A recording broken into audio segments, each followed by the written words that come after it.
Bertempat di SD Negeri 21 Sanggalea, Kecamatan Turikale, Kabupaten Maros, Sulawesi Selatan, vaksinasi digelar oleh Badan Intelijen Negara yang turut dihadiri oleh Bupati Maros.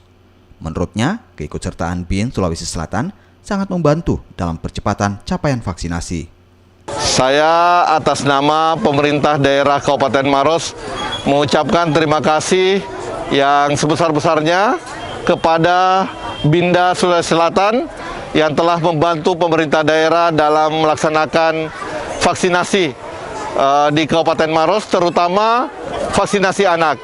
Ya, kita semua berharap semoga seluruh anak-anak di Kabupaten Maros ini telah divaksin dan kita menuju Indonesia sehat, Indonesia hebat.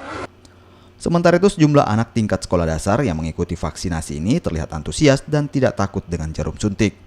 Hal ini lantaran pihak sekolah dan pemerintah daerah terlebih dahulu telah mensosialisasikan pentingnya vaksinasi COVID-19. Binda Sulawesi Selatan melaksanakan vaksinasi massal bekerjasama dengan pemerintah Kabupaten Maros, dipusatkan di SD Sangalea, Kecamatan Turikale, Kabupaten Maros.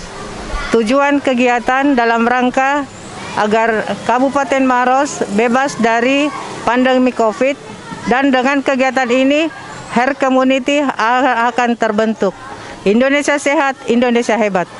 Vaksinasi anak yang digelar di Kabupaten Maros ini bukan yang pertama kali. Namun, sebelumnya Badan Intelijen Negara Daerah Sulawesi Selatan telah melakukan vaksinasi di sejumlah daerah terpencil dan sulit dikunjungi yang ada di Kabupaten Maros, Sulawesi Selatan. Nila Rustam, Kompas TV.